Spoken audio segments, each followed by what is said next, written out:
সঠিক সাংবাদিকতা নিশ্চিত করতে হলে যেই মোটিভেশনাল পয়েন্টগুলো সরকার পক্ষে প্রতিষ্ঠিত করা মানে সম্ভব ছিল সেগুলো তারা করেন। রাজনৈতিক পালাবদলের পরে কি দেশের গণমাধ্যমের চারিত্রিক যেই বৈশিষ্ট্যের কথা বলে সেখানে কতটুকু পরিবর্তন আপনি দেখছেন? 5ই আগস্ট বা 36শে জুলাইয়ের পরে মানে 17-18 বছর নিষ্পেষিত জনগোষ্ঠী বলুন, বিভিন্ন স্টেক হোল্ডার বলুন, প্রত্যেকেরই প্রত্যাশার পারদ একেবারে মানে 100-তে পৌঁছে গিয়েছিল যে আমরা যে সরকার এসেছে অন্তর্বর্তীকালীন সরকার, তার কাছ থেকে খুব রাতারাতি একটা প্রত্যাশা যেটা খুব স্বাভাবিকও, যেই ধরনের স্বাভাবিক গণতান্ত্রিক চর্চা, গণতান্ত্রিক মানে অন্যান্য ক্ষেত্রে বাকস্বাধীনতা, রাজনৈতিক যে মুক্ত রাজনৈতিক চর্চা, মুক্ত অর্থনীতির চর্চা, এগুলো সব অবরুদ্ধ থাকায় এটা যখন সরে গেল তখন আসলে এই স্বাধীনতাটা প্রপারলি ইউজ করারও তো একটা প্র্যাকটিসের ব্যাপার আছে, যেটা আব্দুল্লাহ ভাই বললেন যে আপনার কিন্তু দাসত্বটা 17-18 বছর কিন্তু জেঁকে বসে, মনও নেই। আপনি সরকার আনলেন এই যে উইথ লিমিটেড ক্যাপাসিটি, তার কাছে আপনার প্রত্যাশা হচ্ছে আকাশচুম্বী ডেলিভারি করার সাধ্য এই সরকার কেন? এটা নির্বাচিত সরকারও যদি থাকতো তাদের পক্ষেও সম্ভব ছিল না। চেঞ্জ জিনিসটা, সংস্কার জিনিসটা হচ্ছে একটা দীর্ঘমেয়াদী প্রসেস এবং এটা প্রতিনিয়ত বদল হতে হতে একটা পর্যায়ে যাওয়ার বিষয়। কিন্তু যেটা হয় যে আমরা কিছু মানে লক্ষণযোগ্য মানে বা দৃশ্যমান কিছু চেঞ্জ গণমাধ্যমকে নিয়ে, যেহেতু কথাটা হচ্ছে আমি গণমাধ্যম নেই বলি, এখানে বেশ কিছু ঘটনা আমার মনে হয় 2024-এর এটা প্রথম দিকে বা আমার কোয়ার্টারে, এটা আব্দুল্লাহ ভাই বেটার বলতে পারবেন, কোনো একটা সংবাদ সম্মেলনে একজন সাংবাদিক বোধহয় একটা প্রশ্ন করেছিলেন, তারপরে তাকে চাকরিচ্যুত করা হয়েছে। দেখুন, এই চাকরিচ্যুত করার জন্য হয়তো এই সরকার দায়ী ছিলেন না, কিন্তু চাকরিচ্যুতি কেন হলো সেটা তো চাইতে পারতেন ওই হাউসের কাছে।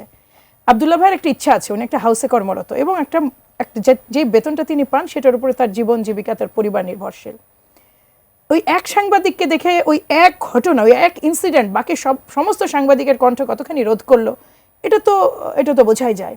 আপনি যে মুক্ত মানে বাক স্বাধীনতার কথা বলছেন, আমরা এমনও দেখেছি ফেসবুক পোস্টের জন্য মানে বর্তমান সরকারের বোধহয় কোনো একটা উপদেষ্টা বা কারো নিয়ে ফেসবুক পোস্টের জন্য শোকজ করা হয়েছে, এগুলোও আমরা দেখেছি। এগুলো ঠিক বাক স্বাধীনতা, গণমাধ্যমের স্বাধীনতার দিকে যায় না আসলে কোনোভাবেই। ফলে আপনার ইন্টেনশন আছে। আমি আমি আমি সবসময় একটা কথা বলি যে আমাদের আসলে আস্থাটা আমাদের প্রধান উপদেষ্টার প্রতি, এবং আস্থাটার আকার অনেক বড়, কিন্তু তার যে পুরো সরকার একইভাবে ভাবছে কিনা এটা একটা বিষয়। আর দ্বিতীয় বিষয় হলো যে যেই বড় ধরনের ঘটনাগুলো ঘটেছে, আমি যদি অতি সম্প্রতি যে কথাটা মানে যদি আমি প্রথম আলো ডেইলি স্টারের কথাটা তুলে আনি, খুব তো দূরও না আপনাদের এখান থেকে, দেখুন বাংলাদেশ জাতীয়তাবাদী দল এই দুইটা পত্রিকার সবচেয়ে বেশি মিডিয়া শিকার। আমাদের সময় তো ভারপ্রাপ্ত চেয়ারম্যান যেই পরিমাণ ব্যক্তিগত আক্রমণের শিকারী এনাদের কাছে হয়েছেন, কিন্তু তারপরেও এইটার তো আমরা একেবারে সিরিয়াস বিপক্ষে। আপনার ওইটুক স্বাধীনতা থাকতে হবে। আপনি যদি গুজব রটান বা অন্য কিছু করেন সেই ক্ষেত্রে আমি অন্যভাবে ব্যবস্থা নিব, আইনগত ব্যবস্থা আছে, আদারওয়াইজ ব্যবস্থা আছে। কিন্তু আপনার সঠিক সাংবাদিকতা নিশ্চিত করতে হলে যেই মোটিভেশনাল পয়েন্টগুলো সরকার পক্ষে প্রতিষ্ঠিত করা মানে সম্ভব ছিল সেগুলো তারা করেননি। এখন আপনি জানতে চাইছেন রাজনৈতিক সরকার, দেখুন এই সরকারের জন্য সবচেয়ে মানে আমি বলবো যে প্রশস্ত সময় ছিল, এটা হচ্ছে বেস্ট টাইম। আপনি যেভাবেই দেখেন না কেন, ইন্টারিম গভর্নমেন্ট তার কোনো পলিটিক্যাল গভর্নমেন্ট না, তাদের কোনো পলিটিক্যাল অ্যাম্বিশন নাই, তাদেরকে নিয়ে সব ভালো কথা লিখতে হবে, যেটা মানে আব্দুল্লাহ ভাই বলেছেন যে এমনকি মানে আমাদের প্রেস সচিবের পক্ষ থেকে বলা হয়েছে যে এত কেন লিখছেন, এই যে মানে তৈলমর্দন সোজা কথা আমরা যেটা বলি, এই যে এটা ওনারা বলেছেন, তাদের এটা অবশ্যই সাধুবাদ জানায়। কিন্তু ইনাদের পক্ষেই কিন্তু এনাদেরকে মানে গণমাধ্যমের জন্য একটা প্রপার নীতিমালা, যেটা একই সাথে সাংবাদিককেও সিকিউর করে।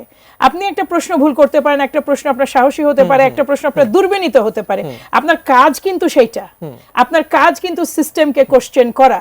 এখন রাজনৈতিক সরকারের নানা সীমাবদ্ধতা থাকে। আপনি মানে আমি তো অবশ্যই চাইবো এবং আমাদের এটা প্রত্যাশা, আমরা যে সরকার পার করে এসেছি সেখানে অন্তত একটা কার্টুন পাবলিশ করা, তা মানে আমাদের যে শেষ টেনিয়র যদি আপনি মনে রাখেন, যেই ধরনের লেখালেখি পত্রপত্রিকার সময় একচেটিয়া করে গেছে, মানে হাওয়া ভবন থেকে সব নাম নিয়ে শুরু করে, আপনি যদি সংবাদপত্রের স্বাধীনতার প্রশ্নে আসেন তো এগুলো কিন্তু ছিল সেখানে।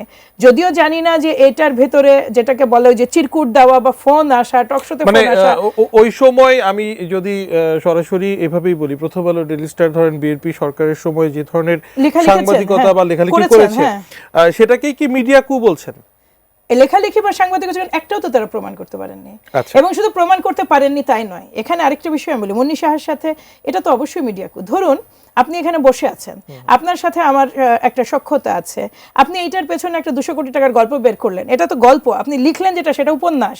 আপনার উপন্যাসের ব্যাকএন্ডে আপনার মানে এভিডেন্সটা কি? আপনার তো এভিডেন্স নাই, আপনি কোনো এভিডেন্স দিতে পারলেন না, কিন্তু আপনি পাবলিক পারসেপশনটাকে এমনভাবে তৈরি করলেন যেটা আসলে মানে 1/11 এবং 1/11 পরবর্তী যে ভূ রাজনৈতিক দাসত্বের দিকে আমরা চলে গেছিলাম, তার একটা প্রধান প্রধান প্রধান স্তম্ভ ছিল গণমাধ্যম। আপনি যেভাবেই দেখেন না কেন, এইটা আমার মনে পড়ছে না, ডেইলি স্টারের এডিটর, সম্মানিত এডিটর সম্ভবত মুন্নি শাহের সাথে একটা প্রোগ্রামে বোধহয় এটা নিয়ে দুঃখ প্রকাশও করেছেন, এবং উনি বলেছিলেন যে আমরা আমরা আমরা আমরা যাচাই বাছাই করিনি, it was wrong judgement, for him it was just a single sentence, কিন্তু আমাদের জন্য আমরা সাফার করেছি, এমন ভাবে আমাদেরকে হত্যাযোগ্য করে তোলা হয়েছিল।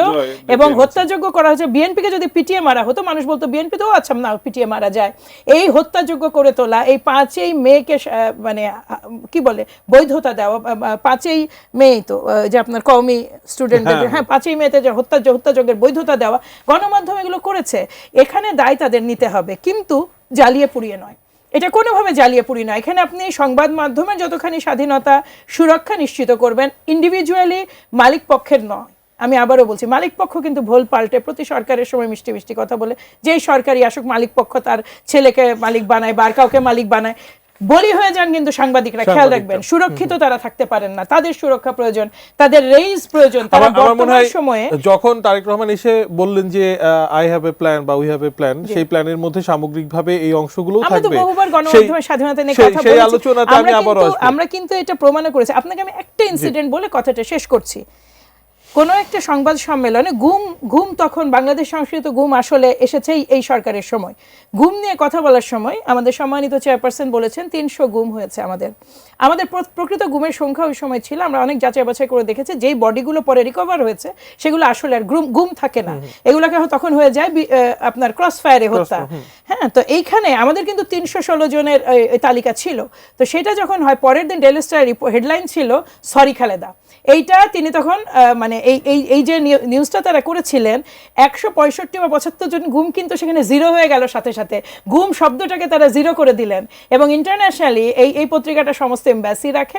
আমি জাস্ট আপনাকে বলছি যে আপনি চাইলে সংবাদ পরিবেশনার ধরনটাকে মানে এমন করতে পারেন যে আপনি এইটাকেই আমরা মিডিয়া কু বলতে চাইছি।